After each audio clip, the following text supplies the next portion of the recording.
घर की साफ़ सफाई जितनी हमारी हेल्थ और हाइजीन मेंटेन करने के लिए इम्पॉर्टेंट होती है, उतनी ही डिफ़िकल्ट लगती है इसे करना। लेकिन अगर सही तरीके से और सही समय पर की जाए तो पूरा किचन और घर की क्लीनिंग आप फटाफट से निपटा सकते हैं। Hi everyone and welcome back to my channel. तो आज के वीडियो में मैं आपको बहुत ही यूनिक सी क्लीनिंग टिप्स दूंगी। आई होप आपको ये सब टिप्स पसंद आए।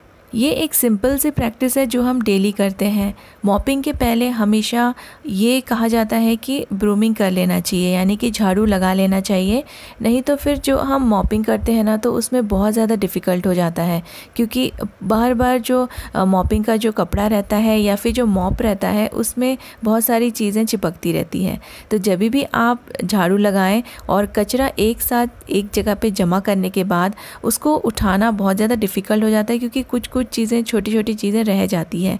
तो जब भी आप कचरे को एक साइड में जमा करें तो वहाँ पे आप थोड़ा सा पानी स्प्रे कर दें और फिर कोई भी पेपर नैपकिन के हेल्प से आप उसको इस तरह से उठा लें। तो आपका फ्लोर भी क्लीन रहेगा और आपका जो कचरा है वो फ्लोर पे कहीं भी छूटेगा भी नहीं, और बहुत ही ईजिली आप फिर इसके बाद मॉपिंग कर सकते हैं। अभी स्कूल खुलने वाले हैं और बाकी सारी क्लीनिंग के साथ साथ ना बच्चों के बैग्स को भी क्लीन कर लेना चाहिए स्कूल खुलने के पहले, क्योंकि हर बार हम नए बैग्स नहीं खरीद सकते हैं। तो इस बार ना मैंने क्योंकि मेरी जो बेटी है उसका बैग बहुत ही अच्छी कंडीशन में था, तो इस साल मैंने न्यू बैग नहीं ख़रीदा है और उसको ही मैंने अच्छे से स्क्रब करके क्लीन कर लिया है। और ये स्क्रब करके आप अपने बैग्स को क्लीन करेंगे ना तो ये बिल्कुल न्यू जैसे हो जाएंगे। बर्तन धोने के ब्रश से ही मैंने इसको अच्छे से स्क्रब कर लिया है और स्क्रब करने के बाद जितनी भी गंदगी थी सब निकल गई है और ये बिल्कुल न्यू जैसा हो गया। तो यहाँ पर भी आप थोड़े बहुत पैसे बचा सकते हैं, और अगर ज़रूरी नहीं है तो फिर बैग्स क्यों ख़रीदना, जो हमारे पास हैं उनको ही आप साफ़ करके यूज़ कर सकते हैं। तो बहुत ही अच्छा था ये कंडीशन इसके बैग का, इसलिए मैंने न्यू नहीं ख़रीदा है और इसको वॉश करने के बाद ये बहुत ही अच्छे से क्लीन हो गया है। तो घर की बाकी साफ़ सफाई के साथ साथ कुछ हमारे ऐसी चीज़ें होती हैं जो इनको भी साफ़ करना ज़रूरी होता है, जैसे कि स्कूल बैग्स या फिर हमारे हैंड बैग्स। गैस स्टोव्स तो डेली क्लीन हो जाते हैं, जब भी हम कुकिंग करते हैं तो ये सारी चीज़ें हम क्लीन कर लेते हैं, लेकिन इसके जो नॉब्स होते हैं ना ये रह जाते हैं और कई बार इनमें ना खाना अटक जाता है और बहुत सारी गंदगी इसमें जमा हो जाती है।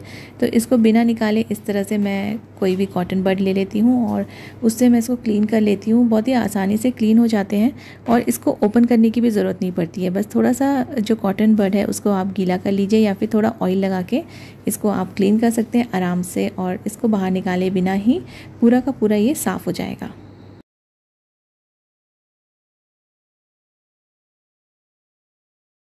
कुछ एरियाज़ डिफ़िकल्ट टू क्लीन होते हैं, जैसे कि ये कैबिनेट के छोटे छोटे स्पेस या फिर कई सारे कैबिनेट्स में कुछ डिज़ाइंस रहते हैं, पैनल्स रहते हैं। तो इनको क्लीन करना बहुत ज़्यादा डिफ़िकल्ट होता है अगर हम इनको नॉर्मली क्लीन करें किसी भी कपड़े से। तो आप कोई भी कपड़ा यूज़ करने के बदले आप इस तरह का स्लाइम यूज़ करें। स्लाइम बहुत ही ईजिली अवेलेबल रहता है किसी भी स्टेशनरी में और आपके किड्स इसके साथ खेलते भी होंगे। तो यही सिंपल सा जो प्लेइंग स्लाइम रहता है उसको आप लेके, जो छोटे छोटे डिज़ाइंस होते हैं हमारे कैबिनेट्स में जहाँ पे कपड़े से अगर हम पोंछेंगे तो बहुत ज़्यादा टाइम लग जाता है क्लीनिंग में, तो आप इस तरह से स्लाइम को रोल करके ये एरियाज़ क्लीन कर सकते हैं। चाहे ये एरियाज़ कितने भी इसमें डिज़ाइंस बने हो या बहुत ही नैरो जगह पे हो, ये आपका अच्छे से क्लीन हो जाएगा। सो ऐसे डिफ़िकल्ट एरियाज़ जो आपको लगता है कि पूरा दिन लग जाएगा साफ़ सफाई में, ये मिनटों में आपके जो किचन और घर के जो इस तरह के एरियाज़ हैं ना वो क्लीन हो जाएंगे और बिल्कुल भी समय नहीं लगेगा और ना ही बहुत ज़्यादा मेहनत लगेगी। कैबिनेट्स के साथ साथ आप अपने विंडो पैनल्स और विंडो के ग्रिल्स को भी स्लाइम से क्लीन कर सकते हैं। कई बार कुछ ऑयली खाना बनाते समय हमारा जो गैस स्टोव होता है वो बहुत ज़्यादा स्टिकी और चिकट हो जाता है और उसको नॉर्मली हम कपड़े से क्लीन करते हैं वो अच्छे से क्लीन नहीं हो पाता है, थोड़ा बहुत गंदगी रह जाती है।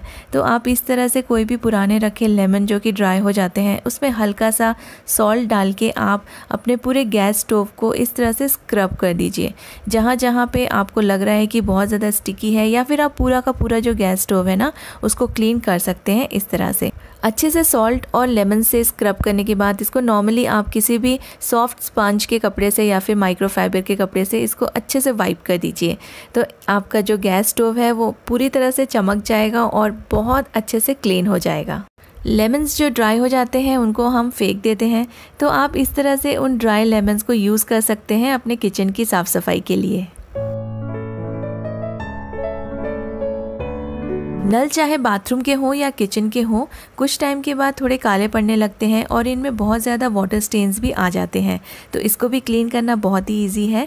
थोड़े से पानी में आप 1 या 2 चम्मच विनेगर डाल के किचन टॉवल जो होता है ना, उसको आप सोक कर लें अच्छे से और अच्छे से निचोड़ के आप पूरे नल को चारों तरफ से लपेट दें। पूरे नल को आप पेपर टॉवल से अच्छे से लपेट लीजिए और कोई भी स्पेस छोड़िए मत, और इसको कम से कम 2 या 3 घंटा ऐसे ही रहने दीजिए। और अगर आप इसको रात भर रखेंगे तो ये और भी ज़्यादा इफ़ेक्टिव रहेगा। कुछ टाइम के बाद आप इसको अच्छे से इसी पेपर से पूरा अच्छे से आप इसको क्लीन कर लीजिए और फिर आप नॉर्मल इसको वॉश कर दीजिए पानी से और टॉवल से पोंछ दीजिए। आपका नल बिल्कुल शाइन करने लगेगा और इसमें जितने भी वाटर स्टेन्स हैं और जो भी कालापन है वो सब रिमूव हो जाएगा।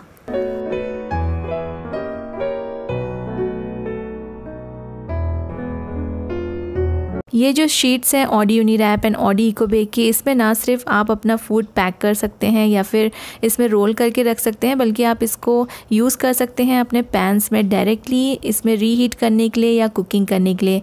कुछ स्नैक्स भी आप इसमें फ्राई कर सकते हैं, शैलो फ्राई कर सकते हैं और आपके पैन्स भी ख़राब नहीं होंगे। तो अब से आप भी ऑडी यूनिरैप एंड ऑडी इकोबैग यूज़ कीजिए। As compare to aluminium foil ये बहुत ही हेल्दी ऑप्शन है। नॉर्मली आप डस्टिंग के टाइम पे अपने फ्रिज को क्लीन करते ही होंगे, बट आप एक बार इस तरह से क्लीन करके देखिए। थोड़े से कुनकुने पानी में आप थोड़ा सा जो हमारा डिश वॉशिंग लिक्विड होता है वो उसके कुछ ड्रॉप्स मिक्स कर दीजिए और फिर जो भी कपड़ा आप यूज़ करते हैं फ्रिज को पोंछने के लिए, हो सके तो माइक्रोफाइबर का कपड़ा यूज़ कीजिए और इसको इस पानी में डिप करके अच्छे से निचोड़ के आप अपने फ्रिज को पूरे चारों तरफ से क्लीन कर दीजिए। कई सारे हमारे फ्रिज में स्टेन्स होते हैं, वो इस तरह से क्लीन करने से निकल जाएंगे। कई बार कुछ डेकोरेटिव आइटम्स हम अपने फ्रिज में स्टिक कर देते हैं तो उसका जो स्टिकीनेस है वो रह जाता है, और कई बार कुछ स्टिकर्स भी निकल जाते हैं तो उनके पेपर चिपके हुए रह जाते हैं। तो आप नेल पॉलिश रिमूवर स्ट्रिप्स आती हैं, ये बहुत ही इजीली आपको मार्केट में मिल जाएगी, और अगर ये नहीं है तो आप नेल पॉलिश रिमूवर कॉटन में लगा के भी आप इस तरह से क्लीनिंग कर सकते हैं। तो जितने भी स्टिकीनेस है आपके फ्रिज में, वो स्टेन्स है, वो पूरा अच्छे से रिमूव हो जाएगा और ये अच्छे से क्लीन हो जाएगा। तो जहाँ जहाँ आपको लग रहा है कि स्टिकर के स्टेन्स हैं या स्टिकीनेस लगा हुआ है आपके फ्रिज में जो कि दिखने में बहुत ही ख़राब दिखता है, तो आप वहाँ पे ये nail polish remover strips use करके उसे क्लीन कर सकते हैं। और उसके बाद आप फिर से एक माइक्रोफाइबर के कपड़े से जैसे हमने पहले क्लीन किया था, आप एक बार फिर से क्लीन कर देंगे तो आपका फ्रिज पूरी तरह से क्लीन हो जाएगा।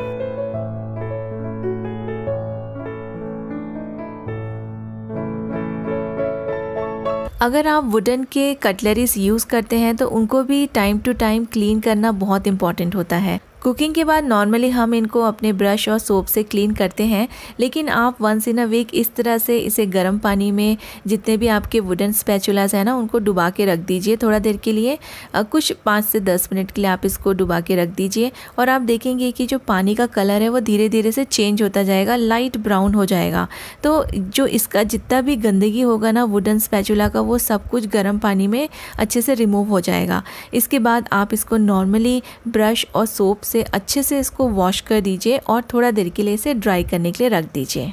नॉर्मली जब हम किसी भी वुडन की चीज़ को क्लीन करते हैं, जैसे कि स्पैचुलास या फिर वुडन चॉपिंग बोर्ड, तो वो अच्छे से क्लीन नहीं हो पाता है। तो वंस इन अ वीक इस तरह से इसे क्लीन करना गर्म पानी की हेल्प से बहुत ही ज़्यादा ज़रूरी है, क्योंकि गर्म पानी से सभी जर्म्स निकल जाते हैं और जितना भी स्टिकीनेस है इसका, ये सब कुछ रिमूव हो जाएगा। तो आप इस तरह से अच्छे से इसको ब्रश और सोप से क्लीन कर दीजिए गर्म पानी में रखने के बाद, और फिर आप इसको कुछ देर के लिए ड्राई होने दीजिए और आप किसी भी टॉवल की हेल्प से इसे अच्छे से आप सुखा दीजिए, ड्राई कर दीजिए और थोड़ा देर के लिए आप इसे हवा में ऐसे ही रहने दीजिए। जब ये पूरी तरीके से ड्राई हो जाएंगे तब आप किसी भी पेपर नैपकिन में थोड़ा सा कुकिंग ऑयल लेके या जो भी ऑयल आपके पास अवेलेबल हो वो लेके आप इसको अच्छे से पूरा ऑयल जो है इसमें स्प्रेड आउट कर दीजिए। वुडन के किसी भी यूटेंसिल्स को या फिर स्पैचुलास या जो भी आप वुडन का सामान यूज़ करते हैं उसमें अगर आप ऐसे ऑयल लगा के अच्छे से रखेंगे तो वो बहुत लंबे समय तक रहेंगे, जल्दी ख़राब नहीं होंगे। तो जो भी वुडन यूटेंसिल्स या फिर कटलरीज आप यूज़ करते हैं अपने किचन में, उनको इस तरह से बैक्टीरिया फ्री ज़रूर कीजिए वंस इन अ वीक या फिर वंस इन 10 डेज़। तो आपके जो वुडन स्पैचुलास हैं ये बहुत ही अच्छे से क्लीन रहेंगे और हाइजीनिक रहेंगे। So that's all guys for today's video. अगर आपको ये सभी क्लीनिंग टिप्स अच्छी लगी है तो इसे लाइक और शेयर ज़रूर कीजिएगा, और चैनल को अभी तक सब्सक्राइब नहीं किया है तो जल्दी से कर लीजिए। Thank you so much for watching.